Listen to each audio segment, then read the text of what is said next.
Oi, galerinha! Hoje é sexta-feira. Traga mais suco de limão, tá?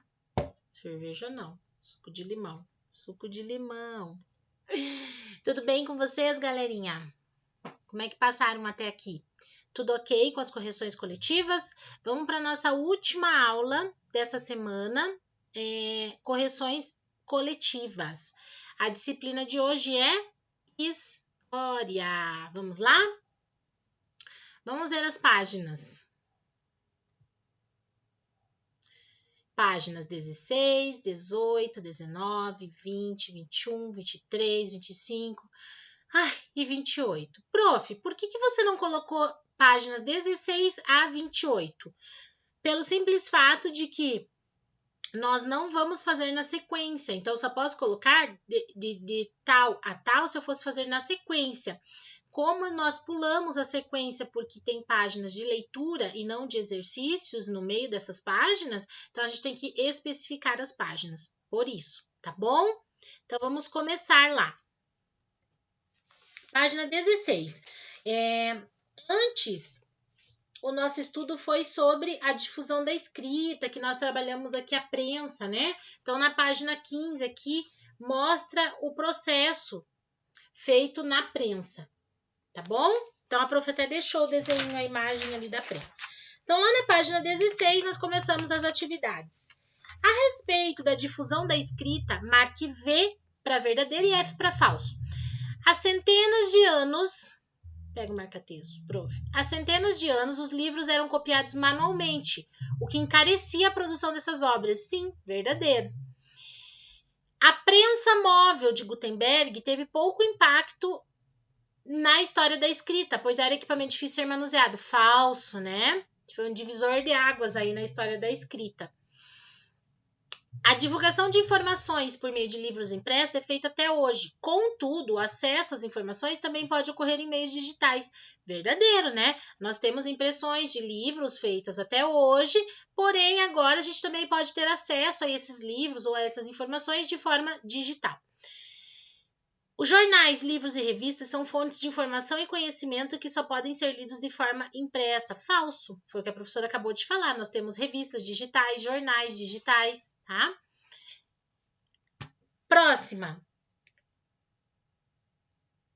A respeito de sua experiência pessoal de leitura, responda a estas questões. Gente, então aqui, por que a prof não marcou nada? Porque é experiência pessoal, tá bom? É de vocês. Então, eu vou colocar a minha experiência. Quanto você gosta de ler? A prof, tá? Eu gosto muito. Eu gosto muito. O que você gosta de ler? Marque as opções conforme a sua preferência. Gosto de histórias infantis juvenis, adoro poemas, história em quadrinhos também, gosto de jornais, gosto de revista, livros de estudos também, ilustrados também, textos de blog. Ixi, marquei todos. Tudo bem, né? Em que momentos você lê?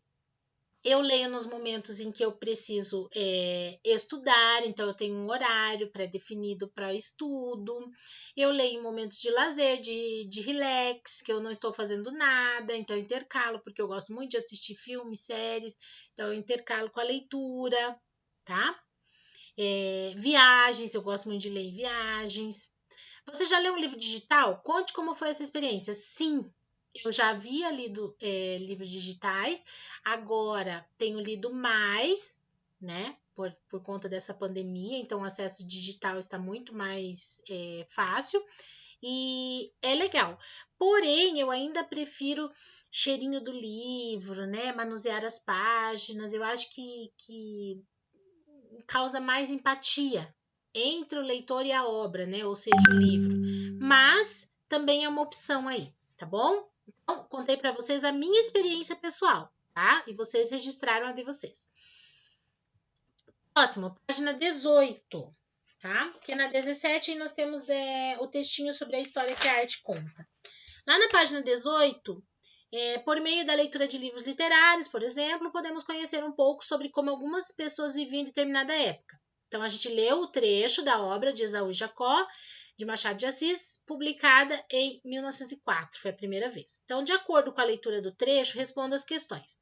Assinale a alternativa que indica a mudança sobre a qual os personagens estão conversando. Eles estão conversando sobre o fim do Império e a proclamação da República, certo? Letra B. Qual é a preocupação do personagem Santos a respeito dessa mudança? Ó, o Santos temia que ocorresse desordem pública, o que seria uma calamidade, né? Ele colocou aqui, ó, e o pior é se não abrem mais, se vamos cair na desordem pública, ó, é uma calamidade. Letra C. Qual a opinião do personagem Aires sobre o que estava acontecendo? Aires acreditava que, apesar da alteração de regime, não haveria grandes mudanças, com exceção de uma nova Constituição. Então, ali, ó. Aires quis aquietar-lhe o coração. Então, ele colocou aqui, ó, nada se mudaria e tal, ó. Ou, quando muito, na segunda-feira, tudo voltaria ao que era na véspera, menos a Constituição. Letra D. Esse texto foi escrito há mais de 100 anos. No trecho, há alguma palavra que sofreu mudança na sua forma escrita? Indique qual. Sim, tá até aqui, ó. Regime, né? A palavra regime, que atualmente é grafada regime, sem o acento agudo na letra I e sem a letra N no final, tá? Beleza? Vamos pro próximo. Eu faço parte da história, então vocês deveriam escolher uma das formas de expressão humana abordadas no capítulo e mandar a foto para a prof lá, né, do que vocês escolheram lá para que pudesse criar o painel. Infelizmente, eu ainda não, uma semana depois, ainda não recebi de todos, tá? Então, continuo aguardando. Mas recebi de alguns e ficaram bem bacanas aí as expressões, tá bom? Página 20. Vamos lá para a página 20.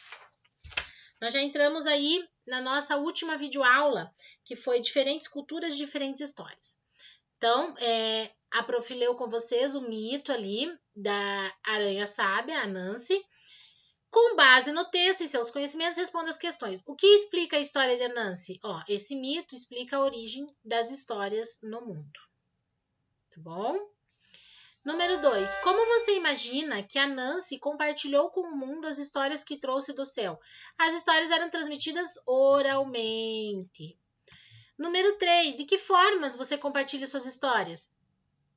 Oralmente, através da escrita e também visualmente, tá bom? Através de desenho, através da fala, através da escrita. São formas aí de nós compartilharmos nossas histórias. Tá? Histórias de vida, histórias de obras literárias, enfim, tá bom? Vocês conseguiram ver bonitinho ali? Ah, deu para ver legalzinho ali. Compartilhando histórias, né? Então, ali, ó, vocês tinham que ler, colocar ali algo que vocês aprenderam com os adultos responsáveis, registrar os conhecimentos, né? E responder ali o que vocês aprenderam com esse conhecimento, quem ensinou. Isso aqui também é pessoal, tá bom? Então, assim, eu espero que vocês compartilhem essas informações com a prof, tá? Mas algumas crianças já compartilharam. Tô aguardando as outras ainda. Lá na página 23, nós temos aí sobre as histórias cantadas, tá? O prof colocou ali só para vocês relembrarem do desenho, né? Do trovador. Então, nós já vamos lá para as atividades e relacione as colunas. Então, olha lá, aedos, mitos e trovadores. Então, aedos são artistas da Grécia Antiga que contavam histórias por meio de canções. Mitos são narrativas passadas oralmente de geração em geração e que explicam o surgimento do universo, dos seres e da natureza. E trovadores, contadores de histórias europeus que também escreviam poemas, cantavam e tocavam alaúde, né? Aqui, ó, nosso exemplo aqui no desenho. Beleza? Página 25. A 24 a gente estava falando sobre os povos africanos, a oralidade, né? Um textinho para entender. Lá na página 25, nós temos um trecho de uma reportagem que nós lemos na aula passada. De acordo com a leitura, nós deveríamos responder essas questões. Então, vamos lá. Letra A. O que narravam os contadores de história na praça em Marrakech? Eles narravam histórias de reis, princesas e gênios da lâmpada. Letra B. O que aconteceu com os contadores de histórias de Marrakech? Os contadores de história desapareceram com a chegada das caixas de som, internet e smartphones. Além disso, a praça onde ocorria a contação de histórias se tornou uma atração turística. Letra C. Em sua opinião, por que a nova geração de marroquinos está se organizando para resgatar a tradição de contações de história? Por quê, gente? Para preservar as tradições e saberes daquele povo, né? Resgatando eles é uma forma de preservação dessa cultura. Número 2. Onde você mora, existe algum espaço destinado à contação de histórias? Já visitou esse espaço? Se sim, compartilhe sua experiência com a turma. A prof falou na aula passada para vocês que tinha sim alguns espaços, existiam alguns espaços aqui destinados à contação de história. Eu não sei se vocês conseguiram fazer essa pesquisa e identificaram aí estes espaços. Mas nós temos no Bosque Alemão a Casa da Bruxa, lá onde é feita a contação de histórias para as crianças, tem um dia específico, agora na época de pandemia não, né? Temos a Gibiteca, que também tem momentos de contação de histórias, a Biblioteca Pública do Paraná. Aí não sei se vocês colocaram alguma dessas que a prof falou ou outras, tá bom? Se colocaram outras, compartilhem com a prof, que a prof gostaria muito de saber, tá bom? Página 28, a nossa última página, né? Qual a importância dos griots? Aí nós já estamos falando aí dos povos indígenas, né? Também, tradição africana, os povos indígenas, tem relação aqui, então. Qual a importância dos griots para os povos africanos que cultivam essa tradição? Ao compartilhar seus saberes com as novas gerações, os griots, aí já é da cultura africana, contribuem para a preservação... Meu Deus, gente, deixa a prof apagar essa marcação que a prof fez. Misericórdia, prof. Então, vamos lá. Ao compartilhar seus saberes com as novas gerações, os griots contribuem para a preservação da cultura e da memória dessas sociedades. Independente, então, da cultura, independente do povo que nós estudarmos, o compartilhamento desses saberes com as novas gerações, com os menores aí, serve exatamente para isso, para preservar, manter viva aquela cultura, né? Com base na leitura desse trecho aqui, ó, à noite, nas aldeias, as pessoas se reuniam para ouvir os contos. No verão, ficavam embaixo de um baobá ou de uma palmeira. No inverno, ao redor de uma fogueira. Vamos fazer o que se pede. A que tradição oral o texto se refere? A tradição africana. Letra B. Pesquise uma história de tradição assinalada na questão anterior e que poderia ser contada embaixo de um baobá ou em volta de uma fogueira. Compartilhe essa história com a turma, né? Então, ali tiveram alguns aluninhos que compartilharam, inclusive mandaram vídeo no WhatsApp, outros no privado, tá bom? Mas ainda tem alguns aluninhos aí que não mandaram para a prof está aguardando, tá bom? Número 3, indique com lápis de cor verde quais são as afirmações verdadeiras e com lápis de cor vermelho quais são as falsas. Então, a prof colocou com bolinhas aqui, ó. Os saberes de muitos grupos indígenas, agora da cultura indígena, são compartilhados com as comunidades pelas pessoas mais velhas. Isso é verdadeiro.